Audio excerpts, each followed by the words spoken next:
ప్రియులైన పిల్లలకు క్రీస్తు యేసునందు నిత్యము శుభము కలగాలని కోరుతూ ప్రకటన గ్రంథం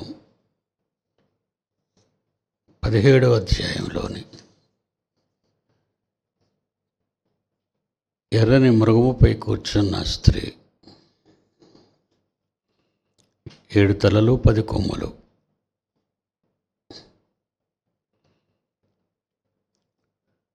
ఆ ప్రస్తావనలో పతనమైన మహాబాబిలు గురించి మాట్లాడుకుంటున్నాం. ఆ స్త్రీ బాబిలు కనుక 5వ వచనంలో మనం చూస్తే, మర్మము వేశ్యలకును భూమిలోని ఏక్యమైన వాటికిని. మర్మము సీక్రెట్ ఏంటంటే, వేశ్యలకును భూమిలోని ఏక్యమైన వాటికిని తల్లి అయిన మహాబాబిలు. ఆ స్త్రీ 4వ వచనం, ధూమ్ర రక్తవర్ణము గల వస్త్రము ధరించుకొని, బంగారముతోనూ, అంటే చాలా ఖరీదైన బట్టలు అండి అవి.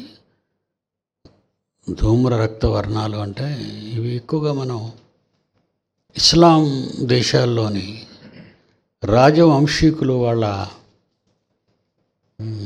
ప్యాలెస్లు, వాళ్ళ విలాస మందిరాలు, వాళ్ళ సోఫాలు, వాళ్ళ కుర్చీలు,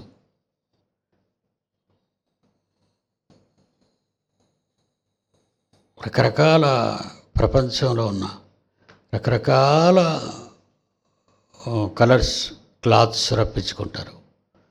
ప్రపంచంలో ఉన్న ప్రతి దేశంలో దొరికే ప్రతి మూల పదార్థాన్ని కూడా వాళ్ళ దేశంలో ఈరోజు ఒక దుబాయ్ చూసేవాళ్ళకి అర్థమవుతుంది. ప్రపంచంలో ఆస్ట్రేలియాలో ఉన్న గొప్ప నిర్మాణాలేంటి, ఫ్రాన్స్లో ఉన్న గొప్ప నిర్మాణాలేంటి, అమెరికాలో ఉన్న గొప్ప నిర్మాణాలేంటి, ఇలా అగ్రరాజ్యాలు ప్రపంచ దేశాలలో ఏ దేశాలలో అతి ఖరీదైన విలువైన భవనాలు కానివ్వండి, వాళ్ళ జీవితాలను అలరింపజేసే నిర్మాణాలు. అందుకే ఈరోజు ప్రపంచంలో 162 ఫ్లోర్స్తో బుర్జ్ ఖలీఫా కట్టించాడు రాజు. నెంబర్ 1. ఒకప్పుడు న్యూయార్క్ వచ్చింది,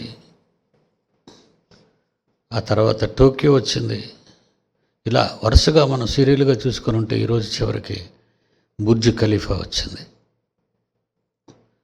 ఇక ఇస్లాం దేశాలు మీరు ఎక్కడికైనా వెళ్ళండి, బాగా ధనవంతులైన దేశాలు, ప్రపంచ దేశాలలో ఉన్నటువంటి అత్యాధునిక నిర్మాణాలన్నీ కూడా వాళ్ళ కార్లు బంగారం, వాళ్ళ కుర్చీలు బంగారం, ఈవెన్ వాళ్ళ టాయిలెట్స్ బంగారం.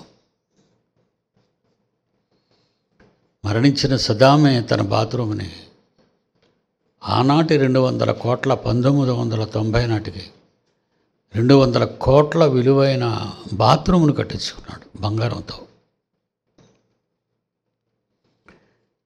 కనుక ఈ స్త్రీని పొగుడుతున్నాడు. అంటే లోకంగా సమాజాన్ని మోసం చేయటానికి ఆ స్త్రీ ధూమ్ర రక్త వర్ణములు గల వస్త్రమును ధరించుకొని, బంగారముతోనూ రత్నములతోనూ ముత్యములతోనూ అలంకరింపబడినదై ఏహ్యమైన కార్యములతోనూ తాను చేయుచున్న వ్యభిచార సంబంధమైన అపవిత్ర కార్యములతోనూ నిండిన ఒక సువర్ణ పాత్రను తాను చేతపట్టుకుని ఉండెను. ఇక గెటప్ ఎలా కనబడుతుందంటే, ఈ ఊహా చిత్రంలో మీరు చూడవచ్చు, ఒక అందమైన స్త్రీ, ఎర్రటి మృగం, ఏనండి దేవదూషణ నామములతో నిండుకొని 7 తలలు 10 కొమ్ములు గల ఎర్రని మృగము మీద కూర్చుండి ఒక స్త్రీని చూచితిని. ఆ జంతువే భయంకరం అనేదంటే, ఆ జంతువు మీద కూర్చున్న ఈ స్త్రీ ఇక తన చేతిలో ఉన్న బంగారముతోనూ రత్నములతోనూ ముత్యములతోనూ అలంకరింపబడినదే ఏహమైన కార్యములతోనూ తాను చేయుచున్న వ్యభిచార సంబంధమైన అపవిత్ర కార్యములతోనూ నిండిన ఒక సువర్ణ పాత్రను తన కుడి చేత పట్టుకొని ఉండెను. అంటే ప్రపంచ జనాన్ని తన వైపు తిప్పుకోవాలి. ఇక స్త్రీలో ఆమె నేర్పిన విద్యలు ఈ బంగారం వజ్ర వైడూర్య మాణిక్యాలను చూపించి పొగరుతో తలలో కొమ్ములు కలిగి జనాన్ని పొడుచుకు తింటుంది, జనాన్ని సాధించుకు తింటుంది, జనాన్ని తన వైపు త్రిప్పుకుంటుంది, జనాన్ని తన వెనక నడిపించుకుంటుంది.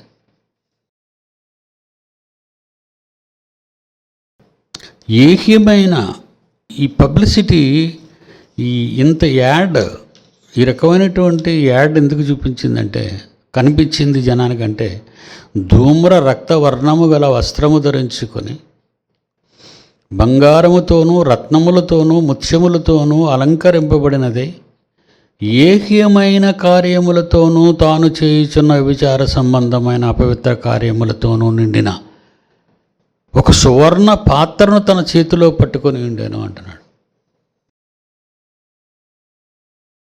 రోమిలికి రాసిన పత్రికలో 1వ అధ్యాయం 25వ వచనం నుంచి, దేవుణ్ణి తెలుసుకోవటానికి మీరు ప్రకృతిని చూస్తే చాలు, బంగారాన్ని చూడండి, వెండిని చూడండి, వైడూర్యాలను చూడండి, ఇవి చెప్పలేదండి మహానుభావుడు మన కన్న తండ్రి, అవి చెప్పలేదండి.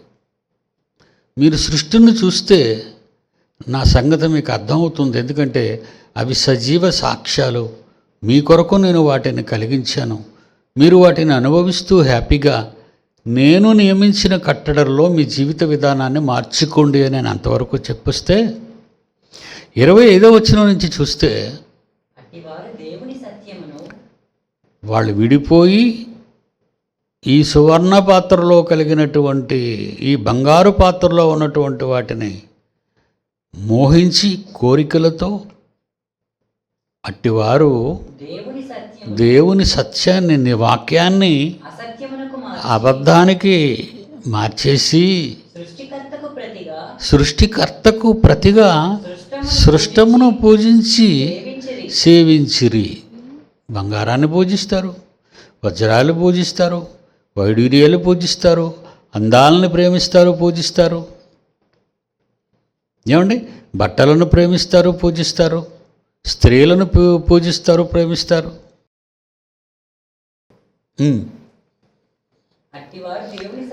దేవుని సత్యమును అసత్యమునకు మార్చి సృష్టికర్తకు ప్రతిగా సృష్టమును పూజించి సేవించిరి.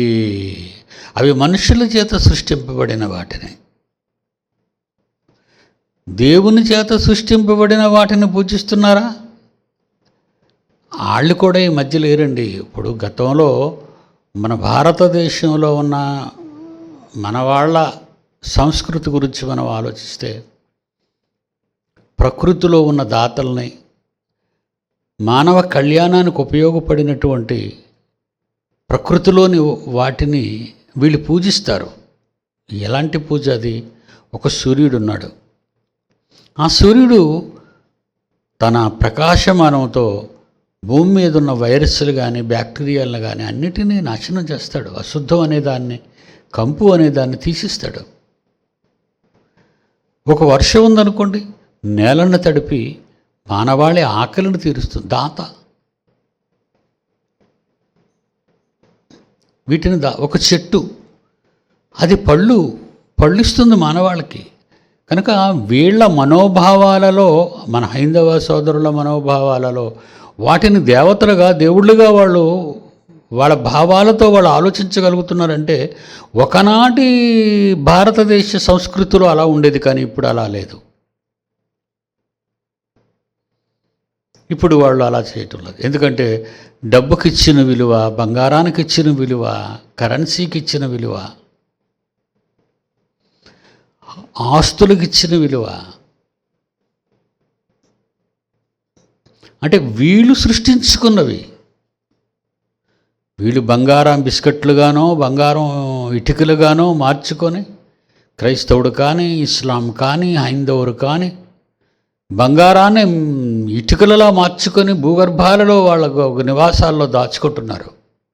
అలాగే వజ్ర వైడూర్యాలని, అలాగే మణిమాణిక్యాలని, అలాగే కరెన్సీ కట్టలని. అంటే వీళ్ళు చేసుకున్నారు వాటిని భద్రపరచుకోవటానికి. దేవుడు సృష్టించిన వాటిని విడిచిపెట్టేసి తాము సృష్టించుకున్న వాటిని పూజించి సేవించిరి.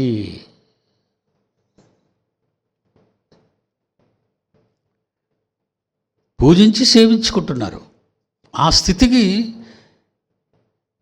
మన భారత సంస్కృతి కానివ్వండి, మన ఇస్లాం సంస్కృతి కానివ్వండి, తర్వాత క్రిస్టియన్ సంస్కృతి కానివ్వండి, వీళ్ళందరూ అలాగే మనీకి దాసులైపోయారు. వీళ్ళు లోకంలోని విలువైన వాటికి దాసులైపోయారు.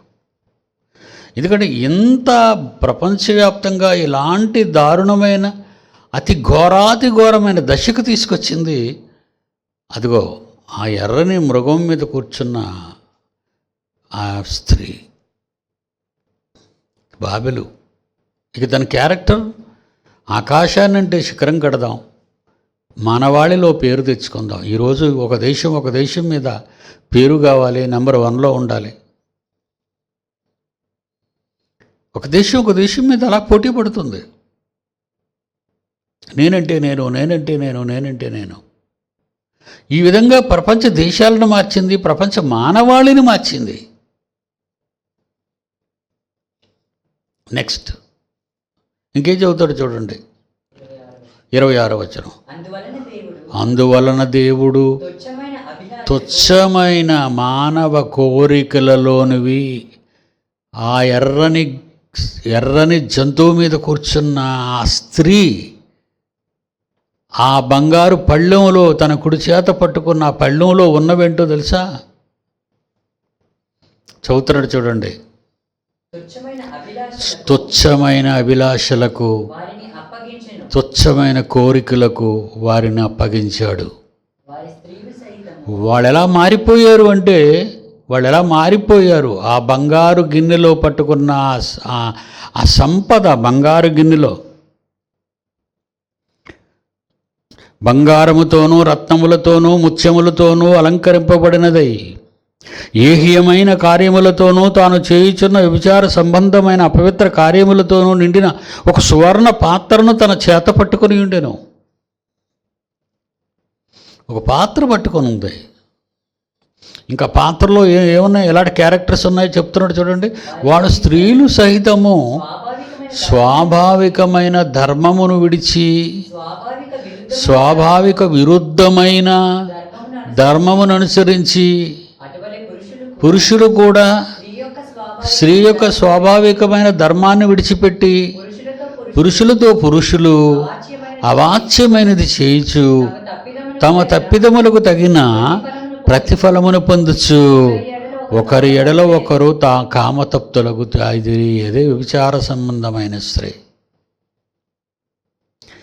స్త్రీ మీకు బొమ్మ మీద ఫిగరేటివ్గా ఆయన బైబిల్లో రాశాడు తప్ప కనబడదండి. కరోనా ఎలా కనిపించదో ప్రపంచానికి, కానీ మానవ నాశనం లక్షలాది మంది ప్రపంచవ్యాప్తంగా రాలిపోయారు కదండి. కనిపించదు. అది కనిపిస్తే నువ్వు జాగ్రత్త పడతావు. ఇంకా కిందకి వెళ్ళేసరికి ఏమంటున్నాడు చూడండి. తమ మనస్సులో దేవునికి చోటియనొల్లకి పోయిరు గనుక చేయరాని కార్యములు చేయుటకు దేవుడు భ్రష్ట మనస్సుకు వారిని అప్పగించారు. చేయరాని కార్యాలు. ఒక స్త్రీ పురుషులు వివాహం చేసుకున్నారు అనుకోండి, ఇంకా ఒకసారి వాళ్ళ వివాహ బంధం అయిన తర్వాత ఏ ఒక్కరూ మరణించినంత వరకు మరోసారి పెళ్ళిని కోరకూడదు. వాళ్ళలో ఎవరైనా మరణించారనుకోండి, విడుదల పొంది మరొకరిని వివాహం చేసుకోవచ్చు. ఇక విడాకులు తీసుకోవడం, ఒకవేళ విడాకులు తీసుకున్నారు అనుకోండి, మరో వివాహాన్ని చేసుకోకూడదు. విడాకులు తీసేసుకున్నాను కనుక నేను ఇంకొక ఆమెను చేసుకుంటాను, ఆమె ఇంకెవరినైనా చేసుకోవచ్చు, ఇది బైబిల్లో లేదండి. ఈ చట్టం బైబిల్లో లేదు. విడాకులు తీసుకున్నా విడివిడిగా ఉండండి. మళ్ళా మనస్సు నిలుపకపోతే నీ భార్య దగ్గరికి వచ్చి రాజీ పడిపోయి మళ్ళీ మీ పాత దాంపత్య జీవితాన్ని కొనసాగించండి. అది దేవుడు బైబిల్లో సూత్రీకరించినటువంటి గొప్ప నిజం. మనుష్యుల చట్టాలు నువ్వు బతుకున్నంత వరకే నీ మీద అప్లై అవుతాయి. మనుషుల చట్టాలు మనుష్యులు బ్రతుకున్నంత వరకే మనుష్యుల మీద అప్లై అవుతాయి. దేవుని చట్టం మరణించని మనుష్యుని మీద, ముగింపు లేని మనుష్యుని మీద ముగింపు లేని చట్టంగానే అది మీద పడుతుంది. చాలా భయంకరమైనటువంటి గల్ఫ్ దేశాల్లో శిక్షలు కాదండి. ఎవడైనా అక్కడ ఒక అమ్మాయిని చెరిపిస్తే వాడిని నడి రోడ్డును తీసుకొచ్చి సౌదీలో కాల్చి చంపేస్తారు. ఒకవేళ ఇది కఠినమైనదని మనం భయపడిపోతున్నాం. ఇంతకంటే కఠినమైనది దేవుని చట్టం. నిన్ను నిత్యము చంపుతుంది ఈ చట్టం. నీకు నిత్యము అమలు జరుగుతుంది ఈ చట్టం. చాలామంది ఆత్మహత్యలు చేసుకోవడానికి కారణం ఏంటంటే, ఈ సమస్యలు నన్ను వదిలేస్తాయి, నేను చచ్చిపోతే. లేదండి, బిగుసుకుంటాయి, నీ మీద బిగుసుకుంటాయి ఇవి. ఇప్పుడు అవతల పిల్లాడు మారాలి, అమ్మాయి మారాలి, మారడానికి ఎంతకాలం పడుతుందో తెలియదు. విడాకులు ఇచ్చేస్తారు. చెట్టు కింద కూర్చోనో, ఇంట్లో కూర్చోనో, లేకపోతే కోర్టు దగ్గరికి వెళ్ళో, అటొకిద్దరు ఇటొకిద్దరు సాక్షి సంతకాలు పెట్టేసి విడాకులు తీసేసుకుంటారు. కానీ దేవుని దృష్టిలో ఆ విడాకులు చెల్లవు. దేవుని దృష్టిలో బిబిలికలుగా చెల్లవు. బిబిలికలుగా అసలు విడాకులు ఇవ్వకూడదు. పెళ్లి చేసుకోకు అన్నాడు. పెళ్లి చూసుకుంటే విడిచిపెట్టకు అన్నాడు. పెళ్లి చేసుకోవద్దు. ఒకవేళ నీకు ఇష్టం లేదనుకో, పెళ్లి చేసుకోకు. నువ్వు పెళ్లి చేసుకున్నావు అనుకో, విడిచిపెట్టకు. ఇంకా ఎందుకు ఇరుక్కుంటావు? వెళ్ళి నువ్వు ఇరుక్కుంటున్నావు అనే సంగతి నీకు తెలియదా? ఈ బంగారు పాత్రలో ఉన్నవేంటంటే, పెళ్లి చేసుకొని ఒక భార్యతో ఏముంటావురా, ఎంతమందితోనైనా పోవచ్చు, తెల్లవారు లెగిస్తే నువ్వు ఆ చట్టాన్ని మీకు తీసుకొచ్చి పెడతాను అని. ఈరోజు ప్రపంచ దేశాల్లో అలాంటి చట్టాలు చేశారండి కొన్ని ప్రభుత్వాలు. సహజీవనం. ఆ వివాహం అయిన తర్వాతే ఆమెని ఆయన్ని అనుభవించిన తర్వాత మోసి తీరిపోగానే వీళ్ళు మోసట కొడతారు వాళ్ళకి ఎవరికైనా. కొత్తకు వింత పాతకు రోత అన్నారు. పండగ పూట పాత చింతకాయ పచ్చడేనా అన్నారు. వ్యభిచార సంబంధమైన మాటలు అవన్నీ. తొలినాళ్లలో ప్రేమించే ఆ ప్రేమ వేరు. వివాహమై దాంపత్యం చేసిన తర్వాత వాళ్ళ జీవిత విధానంలో జరిగే సంఘటనలు చూస్తుంటే అవి చాలా విచారకరమైనవి. అందుకే పెళ్లి చేసేక్కునే ముందు ఆలోచించి ఒక మంచి నిర్ణయం. తల్లిదండ్రులు ఆలోచించిన దానికంటే వివాహం చేసుకోవచ్చిన వ్యక్తులు బాగా ఆలోచించాలి. వాళ్ళకేముందండి, వివాహం చేస్తారు, వయసు అయిపోతే తొందరగా వాళ్ళు చనిపోతారు పెద్దవాళ్ళు. వాట్ అబౌట్ వాళ్ళ చిల్డ్రన్ ఏమవ్వాలి? కిందకి వెళ్ళేసరికి ధూమ్రవర్ణము గల వస్త్రములు ధరించుకొని బంగారముతోనూ రత్నములతోనూ ముత్యములతోనూ అలంకరింపబడిన ఏహ్యమైన కార్యములతోనూ తాను చేయుచున్న విచార సంబంధమైన అపవిత్ర కార్యములతోనూ నిండిన ఒక సువర్ణ పాత్రను తన చేత పట్టుకొని ఉండెను. రండి రండి పిలుస్తుంది. ఇదిగో నా చేతిలో చూడండి సువర్ణ పాత్రలో. ఇంతగా సువర్ణ పాత్రలో ఉన్నవి బంగారము, వెండి, వజ్రం, వైడూర్యాలు అనుకుంటున్నారో చదవండి. కిందకి వెళ్ళేసరికి రోమా పత్రికలో ఎలాంటి వివరణ అపొస్తలుని పౌలిస్తున్నాడో దీని గురించి. సమస్తమైన దుర్నీతి చేత అట్టివారు దుష్టత్వము చేతను, లోభము చేతను, ఈర్ష్య చేతను నిండుకొని మత్సరము, నరహత్య, కలహము, కపటము, వైరమని వాటితో నిండిపోయి కొండెగాళ్ళు, అపవాదకులు, దేవద్వేషులు, దేవుణ్ణి దూషించేవాళ్ళు, హింసించేవాళ్ళు, అహంకారులు, బింకములారువారు, చెడ్డవాటిని కల్పించేవారు, తల్లిదండ్రులకు అవిధేయులు, అవివేకులు, మాట తప్పువారు, అనురాగము లేనివారు, నిర్దయ దయా దాక్షిణ్యాలు లేనివారు. అదండి ఆ గిన్నెలో ఉన్న రత్నరాశులు. ఏమంటున్నాడు వాటి గురించి?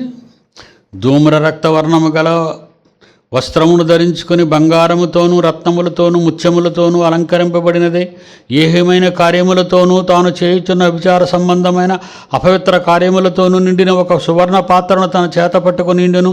దాని నొసట దాని పేరు ఇలాగూ రాయబడి ఉండెను: మర్మము, వేశ్యలకును భూమిలో ఉన్న ఏక్యమైన వాటికి నీ తల్లి అయిన మహాబాబెలు. దీనికి బాబెలను పేరు పెట్టాడు. ఇదొక ఇన్సిడెంటు.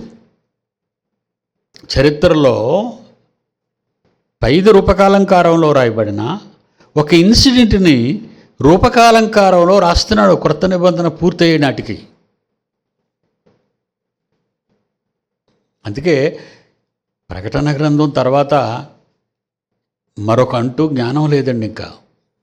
అందుకే 66 పుస్తకాలలో 66వ పుస్తకం ప్రకటన గ్రంథమై, 66వ పుస్తకమైన ప్రకటన చివరి పుస్తకంలో 22 అధ్యాయాలు మాత్రమే వ్రాయించి 22వ అధ్యాయంలో చివరి అధ్యాయంలో చివరి వచనాల్లో ఏమంటున్నాడు? ప్రకటన గ్రంథం 22వ అధ్యాయము 18, 19 వచనాలు. ఎవడైనాను వీటితో ఏదైనాను కలిపిన ఎడల ఈ గ్రంథములో రాయబడిన ఆ బంగారు పాత్ర వలన సంభవించిన విపత్తులు దేవుడు వాటిని కలుగు చేస్తాడు. ఎవడైనా ఈ గ్రంథములో చెప్పబడిన ఈ చివరి మాటలలో ఏదైనా తీసివేసిన ఎడల ఈ గ్రంథములో రాయబడిన జీవవృక్షములోను పరిశుద్ధ పట్టణములోను వానికి పాలు లేకుండా చేయను. తర్వాత ఏమన్నాడు? ఈ సంగతులను గురించి సాక్ష్యం ఇచ్చేవాడు నేనే, త్వరగా వచ్చాను. చూసారండి, ముగిపోయిపోయింది. అందుకే బైబిల్లో వ్రాయబడినటువంటి వాస్తవాలకి ఏది మనం మిక్స్ చేయకూడదు. ఒక ఇన్సిడెంటు, చరిత్రలో జరిగిన ఒక ఇన్సిడెంటు. ఏమండి చరిత్రలో జరిగిందా? అవునండి, ఇరాక్ ఉంది. ఇరాక్లో బాగ్దాద్ ఉంది. బాగ్దాద్లోనే బాబెల్ గోపురం కట్టారు. దాని పునాదులు కూడా ఉన్నాయి. ఇప్పుడున్నాయో లేదో మరి తెలియదు, శిథిలం చేశారేమో. దాని పునాదులు కూడా ఉన్నాయి. లాస్ట్ 60 years బ్యాక్ దాని పునాదులు కూడా బాగ్దాద్లో ఉన్నాయి. బాబులు పెట్టే దానికి బాగ్దాద్ అని పేరు వచ్చింది. అందుకే బాగ్దాద్ అనే సినిమాలు తీసి బాగ్దాద్ గజ దొంగ అని కూడా సినిమా తీశారు. ఈ బాగ్దాద్లో మంచివాడు లేడా? బాగ్దాద్ గజ దొంగనే. అది ఆ సిటీకి ఉన్న పేరు, ఆ ప్రాకారానికి ఉన్న పేరు, ఆ వండర్కున్న పేరు. అది ప్రపంచంలో ఏ మనిషి ఆలోచనలో లేని వండర్ వాళ్ళు ఆలోచించారు ఆ రోజు. ఆకాశాన్నంటే శిఖరం 162తో బుర్జ్ ఖలీఫా ఆగిపోయాడు, ఇంజనీర్లు ఆగిపోయారు. దుబాయ్లో 162 ఆపేశారు. ఇంక లాభం లేదు పైకి. ఇంక పైకి వెళ్ళామంటే లాభం లేదు, అనుమానం. కింద పునాది ఇసుక, కింద ఉన్న పునాది ఇసుక, ఎడారి. ఆ 162తో సరిపెట్టేద్దాం. ఇంకా అమెరికా 111 వెళ్ళింది. న్యూయార్కు కూర్చొచ్చాడు కదా, WTC టవర్స్, బిన్ లాడెన్. అందులో ఒకటి 111 మీద హెలికాప్టర్ దిగేది. 2 బిల్డింగ్లు ట్విన్ టవర్స్ అంటారు. అందుకే జంట టవర్స్ అని భూమిలో కలిపేశాడు. 111 కదా. అయితే నేను ఎంత కడతానో అంత కడతానని ఇప్పటికి మనిషికున్న పరిజ్ఞానాన్ని బట్టి, ఇంజనీరింగ్ టెక్నాలజీని బట్టి ప్రపంచంలోని టెక్నాలజిస్టులందరినీ రప్పించి, ఇంజనీర్, సివిల్ ఆర్కిటెక్ట్ ఇంజనీర్స్ని అందరినీ రప్పించి అందరి ద్వారా కోట్లాది రూపాయలు ఖర్చు చేసి 162తోనే ఎందుకు ఆపేశాడంటే ఇంకక్కడి నుంచి తట్టుకోలేకపోతున్నారు వాతావరణానికి. రేపొద్దున మరొకడు వస్తాడు, ఆడు 172 కట్టచ్చు. పోటీ ఇప్పుడు ప్రపంచంలో పోటీ అండి. కానీ బాబెల్లో ఆ బాగ్దాదు ప్రాంతానికి వచ్చిన తర్వాత ప్రపంచంలో ఉన్న జనం అంతా కూడా అక్కడ పోగయ్యారు. చరిత్రలో ప్రపంచ దేశాలకి చెదిరిపోయిన మానవులు ఆసియాలో, మొట్టమొదటి ఆసియాలో, మర్చిపోకండి. ప్రపంచ మానవాళి ఉనికి ఇన్ ఏషియా, ఇతర ఖండాల్లో లేరు. హిస్టరీ, భౌగోళిక చరిత్ర. ఈ చరిత్రలో నరజాతి మిడిల్ ఈస్ట్లోనే ఉన్నారు. చరిత్రలోకి వెళ్ళిపోయాం, బైబిల్ నుంచి చరిత్రలోకి వెళ్ళిపోయాం. చరిత్రలో మనుషులందరూ అక్కడ కూడుకున్నారు. ఒక భాష అయిపోయింది. మంచి యూనిటీని వాళ్ళు తీసుకున్నారు. ప్రపంచాన్నంటే శిఖరాన్ని కడదామన్నారు. కానీ ఆ పైకి వెళ్ళేసరికి పరిస్థితులు ఎలా ఉంటాయనేది పాపం వీళ్ళు ఊహించటం లేదు. మతిమాలిన వాళ్ళు, అనుకున్న దానిని చేయడానికి మొండి ప్రవర్తనతో ముందుకు పోయేవాళ్ళు. సదంగడ్ అంతే కదండి. జిహాద్ అని ప్రపంచాలు మీరు అందరూ ఒక పక్క వెళ్ళిపోండి, దేవుడు నన్ను యుద్ధం చేయమన్నాడు, మేమే గెలుపు మాదే. దేవుడు యుద్ధం చేస్తున్నాడు. ఇస్లామిక్ దేశాన్ని ప్రపంచం అంతా ఇస్లామిక్ని స్థాపిస్తాడు. ఇస్లాంని అన్ని ఇస్లాం దేశాలు నమ్మాయి. కనబడకుండా లోన సదాముకు అనుకూలంగానే ఉన్నాయి చాలా దేశాలు. అలానగర రాజ్యాలకు అలీన దేశాలన్నీ ఒకటైపోయి కనుక మెజారిటీ అమెరికాతో పొత్తు పెట్టుకున్నాయి కనుక వాళ్ళకి భయపడి అంటనట్టుగా కనబడినట్టుగా దూరంగానే ఉన్నారు.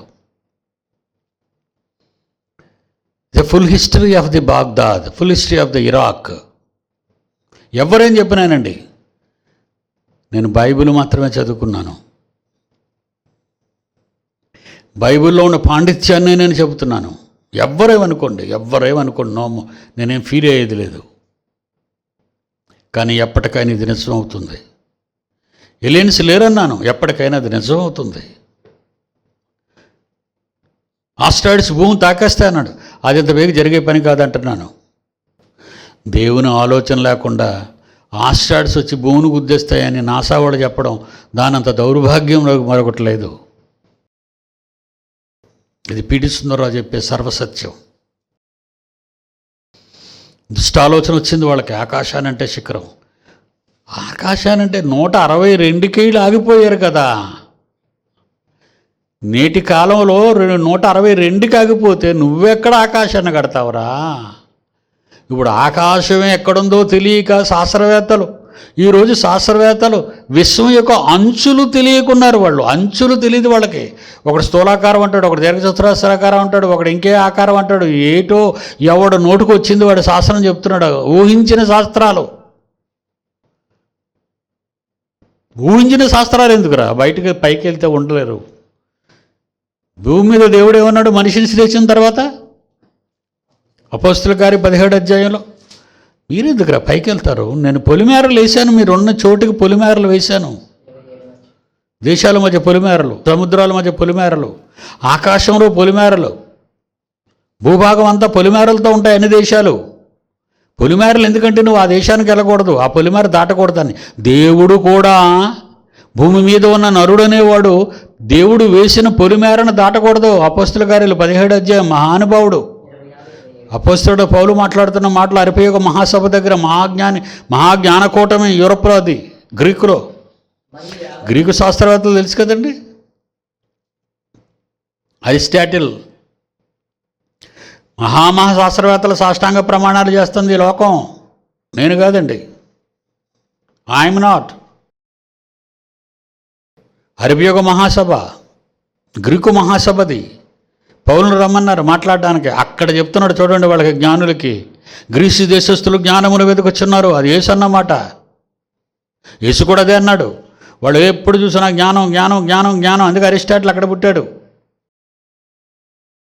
గ్రీసు దేశస్తులు జ్ఞానమును వెతుకొచ్చున్నారు, యూదులు సూచక్రియలు చేయమని అడుగుతున్నారు అంటాడు. అందుకే కనుక అరిపయోగ మహాసభలో పౌలు మాట్లాడుతూ ఏమన్నాడు? యావత్తు భూమి మీద కాపురం, యావత్తు భూమి మీద కాపురం ఉండేటకు, యావత్తు భూమి మీద కాపురం ఉండేటకు, యావత్తు భూమి మీద కాపురం, భూమి మీద కాపురం, భూమి మీద కాపురం, అంగారకుడి మీద కాపురం, చంద్రుడి మీద కాపురం, ఇంకొక దగ్గర కాపురం. ఎందుకురా ఈ కాపురాలు? భూమి మీదే నీ కాపురం సరిగ్గా లేనప్పుడు, భూమి మీదే నీ కాపురం సరిగ్గా లేనప్పుడు ఇతర గ్రహాల్లో కాపురాలా, విశ్వంలో కాపురాలా, అంతరిక్షంలో కాపురాలా? తప్పు చేస్తుంది మానవ ప్రపంచం. ఇదిగో తీసుకెళ్ళడానికి కోట్ల రూపాయలు టిక్కెట్ పెట్టారు. 2023 కల్లా తీసుకెళ్తా ఉన్నారు. ఈ మాటలు గడిచిన 50 ఏళ్ళ నుండి చెప్పుకుంటూనే వస్తున్నారు. పీడి సుందర వినుకుంటూనే ఉన్నాడు. అదంతా ఒక పెద్ద గ్యాసిప్. భూమి మీద తిన్నగా ఉండని వాడివి, భూమి మీద ఏమీ లేదని నువ్వు అంగారకుడి దగ్గరికి వెళ్తున్నావు నీళ్ళు ఉన్నాయని. భూమి మీద ఏమి తక్కువని నువ్వు చంద్రమండలం మీదకి వెళ్తున్నావు నీళ్ళు ఉన్నాయని. కానీ నువ్వు బతకవని చెప్తున్నాడు పీడి సుందర బైబిల్ బట్టి. ఇదిగో ఈ వచనాన్ని బట్టే, యావత్తు భూమి మీద కాపురం ఉండుటకు ఆదాము నుండి ప్రతి జాతి మనుషుల్ని ఈరోజు ప్రపంచంలో ఉన్న 760 కోట్ల మందిని సృష్టించి దేవునిని ఒకవేళ వారు తడవులాడి కనుగొందురేమో అని. నిజంగా దేవుని చూస్తే అమాయకుడిలా కనబడుతుంటాడండి నాకు అప్పుడప్పుడు. దేవుని తడువులాడతారా? ఆ రూటు దేవుని పక్క వెళ్ళిపోద్దంటే వెంటనే మొహం తిప్పేసుకుంటాడు ఇటు. ఆ రూటు న్యాయం పక్క వెళ్తుందంటే టప్పున నోరు తిప్పేసుకుంటాడు, మొహం తిప్పేసుకుంటాడు ఇటు. ఆ రూటు ధర్మం వైపు వెళ్తుందంటే అటుపక్కొద్దు. న్యాయం ధర్మం అన్నీ చెప్పు. సింహాల గురించి మాట్లాడతావే, పోలీసు వ్యవస్థలో అండి ఈ 3 సింహాలు. ప్రతి సింహం గురించి నువ్వు మాట్లాడుతున్నావే. అసలు సింహము కంటే ఘనుడైన మానవుడు నువ్వు ఎలా ఉన్నావు అసలు తెలుసా? డైలాగ్ డెలివరీ ఇవ్వటం కాదు, డైలాగ్ డెలివరీకి సాహిత్యం రాయడం కాదు, జీవించటం నేర్చుకో. No dialogues, no writings, character. నీ క్యారెక్టర్ మార్చుకో. భూమికి ఆయన పొలిమేరలను ఏర్పరిచాను, వారి నివాస స్థలము యొక్క పొలిమేరలను ఏర్పరిచాను. పొలిమేర దాటావా భూమిలోకి దిగవు. ఎలాగా? అదెలా చెప్పగలవు? భూమి ఆకర్షణ కోల్పోతాం, విధవ కథలన్నీ చెప్తావు. నువ్వు వెళ్తే కదా తెలిసింది ఆకర్షణ నుంచి బయటపడ్డావని. ఆడెవడో పోయి ఉంటాడు, అంతే కదండి. కరెంటు వైర్ను పట్టుకున్నంత వరకు మాడిపోతాడనే సంగతి ఎవడో మాడిపోయినంత వరకు చూసి ఉండడు కదండి. కరెంట్లో చేయబెడితే మాడిపోతావు. హై వోల్టేజ్ ట్రైన్లో నడిపే వైర్స్ పట్టుకుంటే బూడిదైపోతాడు. ఆ ట్రైన్ మీద బూడిదలో పడిపోతాడు, నా ఎండిపోయిన కోడిలాగా. భూమి ఆకర్షణ శక్తి కోల్పోతే గాలిలోకి పోతావు, నీ కాళ్ళు చేతులు మోపపడవు, పట్టుకు దొరకవు, నువ్వు తూగిపోతుంటావు. అదే నీకు పొలిమేర. అది దేవుడు బైబిల్లో రాయించిన పొలిమేర. నీకు పొలిమేరలను ఏర్పరిచాడు. నువ్వు ఇక్కడే ఉండు, ఇది దాటకు నాయనా. దేవుడు గీసిన గీత దాటుతావా? భూమి మీద నీకున్న పొలిమేరల గీత. పక్కన ఉన్న పాకిస్తాన్ గీత దాటితే మన బాంబేసి చెప్పేస్తాడే. పక్కన ఉన్న చైనా వాడు మన దేశం అడుగు పెడితే మనం వెంటనే యుద్ధానికి సిద్ధపడిపోతామే. ఇక్కడ పొలిమేరలకి ఇంత పవర్ ఉంటే, మనుషులు గీసుకున్న పొలిమేరలకి ఇంత పవర్ ఉంటే, దేవుడు గీసిన పొలిమేర దాటిపోతావా? ఇలా వెళ్ళిన వెంటనే తీసుకెళ్ళి మొత్తం ఒకటి ప్రాక్టికల్గా కూడా తయారు చేసి పైకి వెళ్ళిన కొన్ని నిమిషాలకి వెంటనే కిందన పడిపోయి కూలిపోయింది అది స్పేస్ షటిల్. చదువుతున్నాం మనం. ఆయన ఆగరండిలో ఫెయిల్యూర్ అయితే మాత్రం అవి పెద్దగా చెప్పరు. ఎందుకంటే తర్వాత మనల్ని అందులో ఇరికించాలి. ఎందుకంటే దాని మీద కూర్చున్నది వేశ్య. దాని మీద కూర్చున్నది వేశ్య అండి. కానీ బయటికి ఎలా కనబడుతుంది? అది కూర్చునే జంతువేటి ఎర్రనిది, ఎర్రని మృగము, ఎనుకొములు 10 కొమ్ములు 7 తలలు. ఎంత పొగరు కొమ్ములు, ఎంత జ్ఞానము సంపూర్ణం. అది దేవుడికి లొంగుతుందా?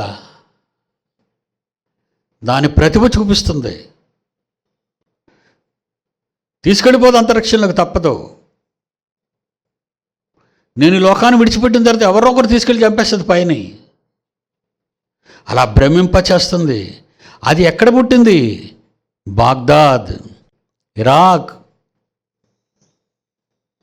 ఆకాశాన్ని అంటే శిఖరాన్ని, గొప్ప పేరు. 2 మనకు వాంటింగు. ఒకటి ఆకాశాన్ని అంటే శిఖరం, 2 భూమి మీద పేరు. ఉన్నవాళ్ళు మీరే కదరా అక్కడ. అంటే తరతరాలు చెప్పుకోవడానికి నువ్వు ముందు మాస్టర్ ప్లాన్ వేశావు. దేవుని పిల్లలారా, ఇంతకీ దానిలో ఉన్నవేటి? ఏది పెట్టి వాళ్ళ లోపల ఏముంచుకొని పని చేస్తున్నారు? వాళ్ళు ఏముంచుకొని పని చేస్తున్నారో రోమపత్రిక 1వ అధ్యాయం 29వ వచనం. సమస్తమైన దుర్నీతి చేతను, 29వ వచనం. రోమీయులకు రాసిన పత్రిక 1వ అధ్యాయం 29వ వచనం. సమస్త దుర్నీతి చేతను, దుష్టత్వము చేతను, లోభము చేతను, ఈర్ష్య చేతను, మత్సరము, నరహత్య, కలహము, కపటము, వైరమైన వాటితో నిండుకొని కొండెగాండ్రు, అపవాదకులు, దేవద్వేషులు, హింసకులు, అహంకారులు, బింకములాడువారు, చెడ్డవాటిని కల్పించువారు, తల్లిదండ్రులకు అవిధేయులు, అవివేకులు, మాట తప్పువారు, అనురాగరహితులు, దయాదాక్షిణ్యాలు లేనివారు, ఇట్టి కార్యములను అభ్యసించువారు మరణమునకు తగిన వారనే న్యాయ విధిని బాగుగా ఎరుగుయుండి, అంతరిక్షంలోకి వెళితే పోతామనే సంగతి అందరికీ తెలిసిండి. ఎందుకు పోద్ది? చావు అనేది ఎప్పుడైనా చచ్చిపోవచ్చు, ఇప్పుడే చచ్చిపోతామని ఏముంది? ఇలాంటి కథలన్నీ చెప్పి జనాన్ని మృత్యుముఖంలోకి నడిపిస్తుందండి. ఈ మాటలు చాలా అవసరం అండి సమాజానికి. ఈరోజు ఈ మాటలు చాలా అవసరం సమాజానికి. కానీ తెలుసుకుంటారా? తెలుసుకోవడానికి రత్నరాస వైభోగ్యాలకు దాన్ని చూస్తుంటే మతిపోతుంది. ఆ స్త్రీ ధూమ్ర రక్తవర్ణము గల వస్త్రము ధరించుకుని బంగారముతోనూ రత్నములతోనూ ముత్యములతోనూ అలంకరింపబడినదే. ఏహ్యమైన కార్యములతోనూ తాను చేయుచున్న విచార సంబంధమైన అపవిత్ర కార్యములతోనూ నిండిన యొక్క సువర్ణ పాత్రను తన చేత పట్టుకొని ఉండెను. దాని నొసట దాని పేరు ఎలాగో రాయబడి ఉండెను. మర్మము ఏమనగా, వేశ్యలకును భూమిలో ఏక్యమైన వాటికి తల్లి అయిన మహాబాబెలు. మరియు 6వ వచనం, ఆ స్త్రీ పరిశుద్ధుల రక్తము చేతను, యేసు యొక్క హతసాక్షుల రక్తము చేతను మత్తిల్లి ఉండుట చూచితిని. నేను దాన్ని చూచి బహుగా ఆశ్చర్యపడగా. ఎందుకంటే భక్తులు రక్తం ఏం తాగుతుంది నాయన? పరిశుద్ధుల రక్తము, దేవుని కొరకు ప్రాణాలు కోల్పోయిన వారి రక్తము. ఆ రక్తము చేత మత్తిల్లుతుందట. ఆ రక్తము చేత మత్తిల్లి ఇండుట చూచితిని. 18వ అధ్యాయంలో, అంటే ముందుకెళ్తాం మనం పాఠంలోకి. ముందుకెళ్ళేసరికి అందులో మనకి కనిపిస్తుంది. 18వ అధ్యాయం 11-14 వచనాలు చూడండి. 18వ అధ్యాయం 11-14 వచనాలు. లోకములోని వర్తకులను ఆ బాబెలు పట్టణమును చూచి, అంటే ఆ స్త్రీ అన్నారు ఇందాక, అదొక క్రూర మృగం మీద కూర్చుంది అన్నారు. దానికి 10 కొమ్ములు 7 తలలు అన్నారు. దాన్ని రక్తవర్ణ ధూమవర్ణ రక్తవర్ణ బట్టలు ధరించుకుంది అన్నారు. బంగారు పాత్ర కుడి చేత పెట్టుకొని వజ్ర వైడూర్య రత్నరాశులతో జనాన్ని మోసం చేస్తుంది. ఇలా మోసపోయిన ఈ జనం దాని కిందకి వెళ్ళిపోయి ఏమంటున్నారు?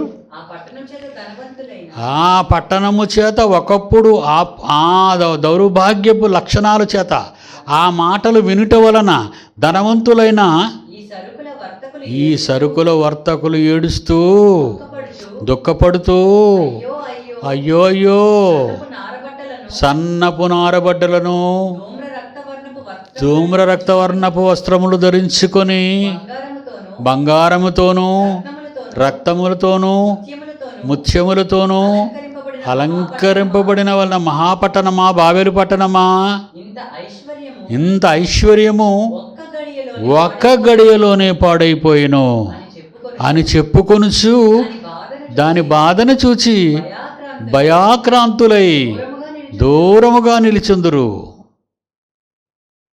చివరికి ఇదేనండి ఎవరికైనా మిగిలేది. 19వ వచనం, తమ తలల మీద దుమ్ము పోసుకొని ఏడ్చుచు దుఃఖించుచు, అయ్యో అయ్యో ఆ మహాపట్టణమా, అందులో సముద్రం మీద ఓడలు గలవారు, ఓ షిప్పు ఓనర్స్, వ్యాపారాలు, దాని యందల అధిక వ్యయము చేత ధనవంతులైరి, అది ఒక్క గడియలోనే పాడైపోయింది అని చెప్పుకుంటారు, కేకలు వేస్తారు, రొమ్ము కొట్టుకుంటారు. What a dangerous situation. ఇది ఎప్పుడు వాళ్ళ ముగింపు వాళ్ళకి ఇలాగే ఉంటుందని దేవుడు రాయించాడు. దేవుని పిల్లలారా, తారుమారు. దేవుడు ఒకటి చేస్తే దానిని తారుమారు చేయాలనుకుంది. ఈ పండు తినుదినమున నిశ్చయముగా చత్తురు దేవుడు చెప్పాడు. దేవుడు లేనప్పుడు వచ్చింది. ఏ పండు తినదినమున నిశ్చయముగా చత్తురని దేవుడు అన్నాడు మీతో అని అడగలేదండి. దాని మేధాశక్తి. ఇది నిజమా? ఏమండి ఈ ప్రశ్న అసలు సందర్భం లేకుండా, గతంలో ఏమీ తెలియకుండా ఇది నిజమా అనే ప్రశ్న, విషయం తెలియకుండా ఆకాశం పైకి వెళ్తే ఉండవని, భూమి మీద పేరు వచ్చేస్తుందని విషయం తెలుసుకోకుండా